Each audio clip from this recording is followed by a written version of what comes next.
Assalamualaikum warahmatullahi wabarakatuh. Perkenalkan, nama saya Novita Cahya Rahmadani dengan NIM 2202104020005. Video ini saya buat untuk memenuhi ujian akhir semester mata kuliah berbicara. Di sini saya akan membahas tentang program studi Pendidikan Bahasa dan Sastra Indonesia, Fakultas Keguruan Ilmu Pendidikan, Universitas Jember. Pendidikan Bahasa dan Sastra Indonesia merupakan bidang yang mengajarkan keterampilan berbahasa Indonesia dengan baik dan efektif seperti keterampilan menyimak, berbicara, membaca, dan menulis. Pastinya sebagian orang menganggap jurusan bahasa Indonesia ini memang terkesan gampang sehingga tak jarang juga diremehkan. Mereka lebih berbangga untuk mempelajari bahasa asing. Padahal jika dianalisis lebih dalam, bahasa Indonesia juga memiliki banyak kelebihan dan keunikan yang tak kalah jika dibandingkan dengan bahasa asing. Bahkan banyak orang asing yang malah ingin belajar bahasa Indonesia. Jurusan bahasa Indonesia terbagi menjadi dua jenis, yaitu jurusan Bahasa dan Sastra Indonesia dan jurusan Pendidikan Bahasa Indonesia. Bisa dilihat dari perbedaan namanya, jurusan Bahasa dan Sastra Indonesia lebih berfokus pada mempelajari tata bahasa, sejarah bahasa, dan analisis terhadap karya sastra seperti puisi, drama, dan prosa. Sedangkan jurusan Pendidikan Bahasa Indonesia lebih fokus tambahan, yaitu ilmu-ilmu yang berkaitan dengan pengajaran, sehingga siap untuk menjadi pengajar. Program studi Pendidikan Bahasa dan Sastra Indonesia Universitas Jember didirikan pada tanggal 10 Mei 1993. Kemudian, hal-hal yang baik tentang Prodi Pendidikan Bahasa dan Sastra Indonesia Fakultas Keguruan dan Ilmu Pendidikan Universitas Jember ialah, menurut saya, program studi Pendidikan Bahasa dan Sastra Indonesia itu menyenangkan.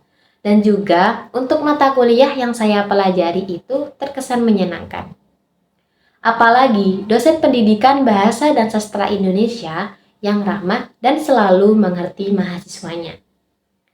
Kemudian, matkul dalam Pendidikan Bahasa dan Sastra Indonesia ini mempelajari mata kuliah berbicara. Nah, dengan adanya matkul berbicara ini, mahasiswa Pendidikan Bahasa dan Sastra Indonesia dapat mengasah kemampuan berbicara dan juga dapat mengetahui teknik-teknik berbicara di depan umum.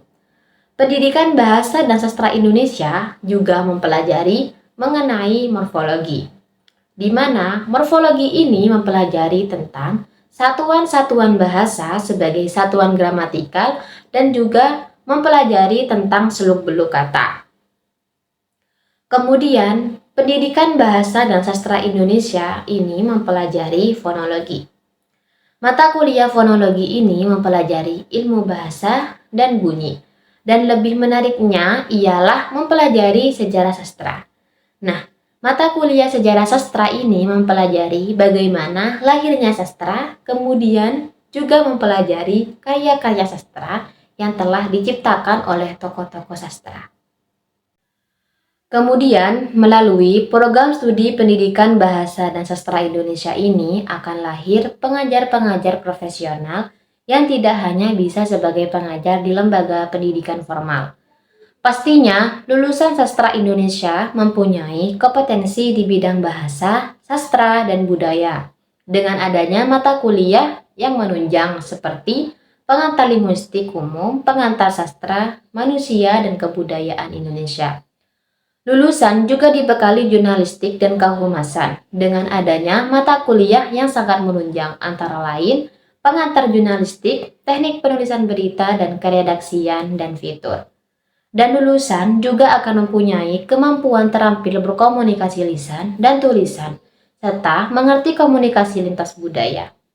Mahasiswa di program studi Pendidikan Bahasa dan Sastra Indonesia Fakultas Keguruan Ilmu Pendidikan Universitas Jember ini diberi kebebasan untuk berekspresi dan berkreasi dalam bentuk kegiatan seperti mengadakan pemutaran film, pembuatan film, dokumenter atau film pendek, mengedit film, bermain pementasan drama, pemeran foto, mengadakan lomba baca puisi, musikalisasi puisi, cerpen, dan mendongeng. Sekian pemaparan video dari saya, kurang lebihnya mohon maaf. Wabillahi taufik wal hidayah. Wassalamualaikum warahmatullahi wabarakatuh.